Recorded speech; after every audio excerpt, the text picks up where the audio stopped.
नमस्कार। अब हम इस वीडियो में बात करेंगे next looping tool do while के बारे में। जैसा कि वाइल के बारे में हमने डिस्कस किया कि वाइल जो होता है वो आपका एक एंट्री कंट्रोल लूप होता है, ओके। और वाइल भी आपका इटरेटिव टूल है, लूपिंग टूल है, जो किसी भी पर्टिकुलर जो भी स्टेटमेंट या कोडिंग देते हैं उसे बार बार रिपीट करता रहता है जब तक कंडीशन जो भी आपने दे रखी है वो ट्रू होती है तब तक, और कंडीशन के फॉल्स होते ही वो कंट्रोल को वहाँ पे उसकी बॉडी से बाहर कर देता है, यानी कि लूप समाप्त हो जाता है, ओके। तो डू वाइल ये भी आपका एक लूपिंग टूल है, ओके। इसकी वर्किंग कैसे होगी वो हम देखते हैं यहाँ पर। देखिए, तो सबसे पहले हम इसकी सिंटैक्स की बात करते हैं।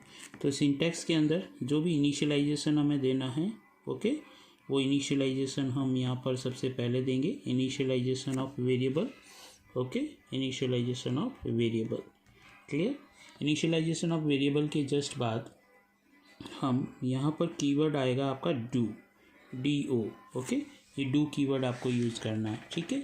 डू कीवर्ड के बाद ये आपका ब्लॉक बनेगा, ये कम्प्लीटली आपका ब्लॉक रहेगा डू वाइल का। इसमें आप जो भी स्टेटमेंट यूज़ करनी है वो स्टेटमेंट आप यहाँ पे यूज़ करेंगे, कोडिंग जो भी आपको लिखनी है, जो भी इटरेशन आपको यूज़ करनी है वो इटरेशन, इंक्रीमेंट डिक्रीमेंट यदि ज़रूरत हो तो उनको भी यूज़ करना है। और जस्ट यहाँ पर या यहाँ पर दोनों में से कहीं पे भी आप वाइल कीवर्ड यूज करेंगे, ओके। ये इसको आप यहाँ पे भी लिख सकते हैं, ओके। तो वाइल स्मॉल लेटर में होगा, यहाँ पर आप एक कंडीशन देंगे जो एक बूलियन एक्सप्रेशन होगी, ओके। और ये कंडीशन आपकी जो भी देने के बाद है ना, यानी जो भी होगी कंडीशन, उस कंडीशन के बाद हमेशा सेमीकोलन आएगा, ओके।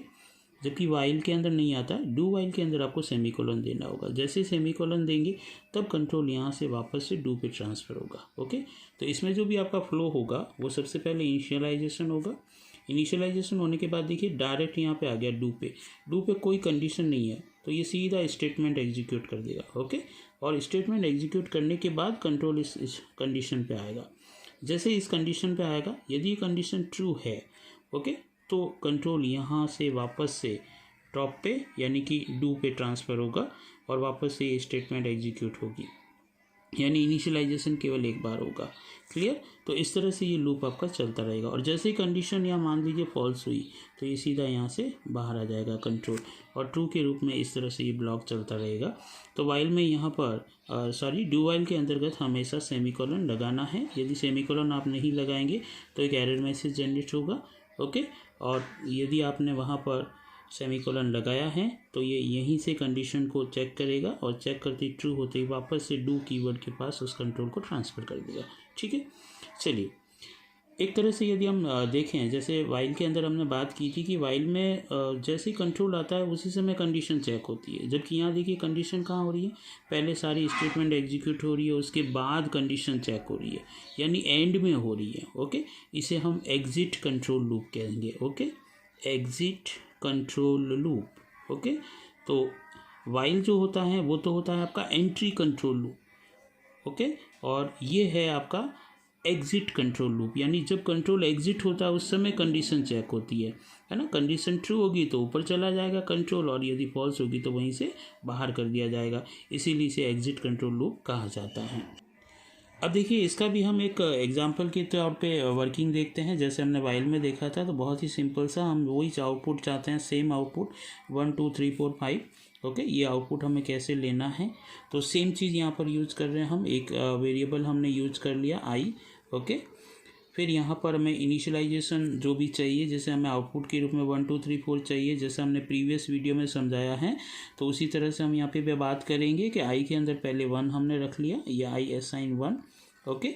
और 1 रखने के बाद डू कीवर्ड, ओके, डू। और हमें देखिए आई की वैल्यू 1 है और हमें आउटपुट के रूप में भी 1 ही चाहिए, तो यहाँ पर मैं बना देता हूँ कि आई के अंदर मान लीजिए 1 है, ओके।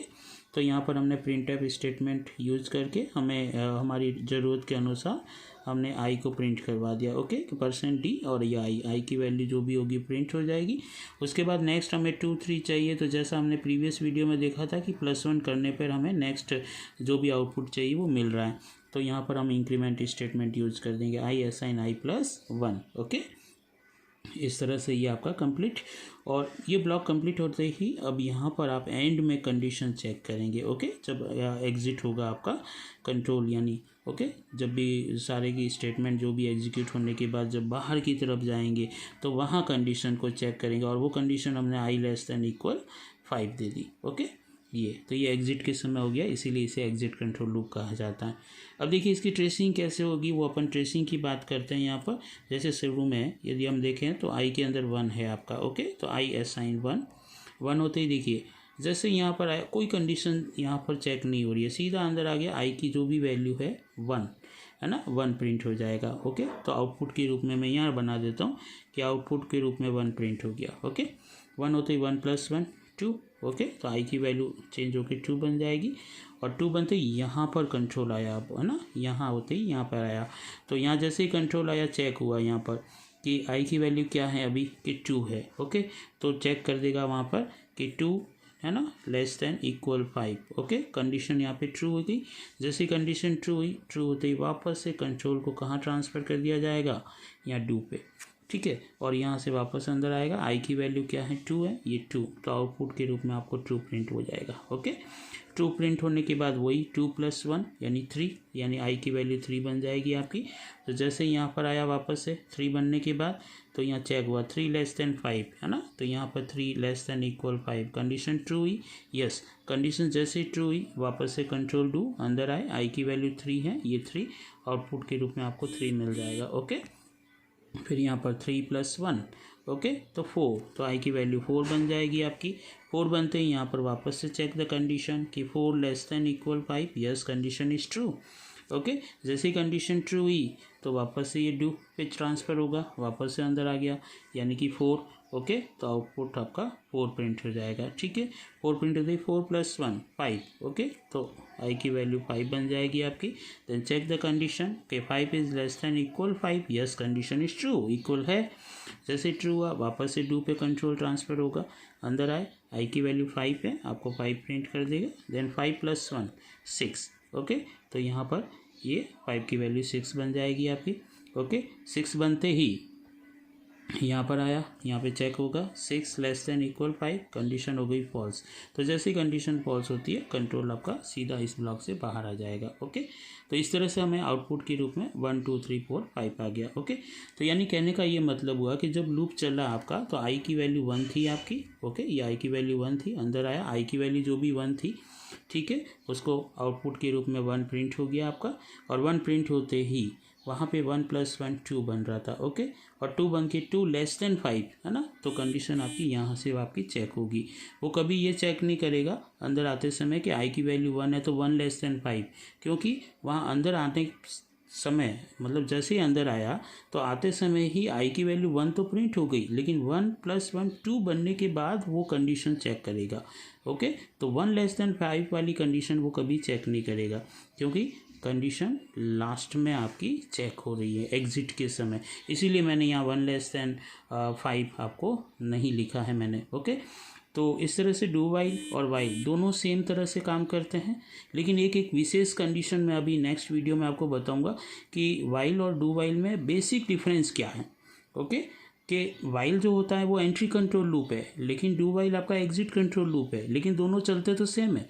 देखिए हमने सेम कंडीशन दी है, वाइल में भी हमने सेम कंडीशन दे रखी थी। ओके, डू वाइल में भी सेम कंडीशन दी है, तो दोनों में आउटपुट तो सेम आ रहा है, फिर डिफरेंस क्या है, तो ये डिफरेंस यदि हमें चेक करना है तो हम एक नेक्स्ट वीडियो के अंदर अभी डिस्कस करेंगे।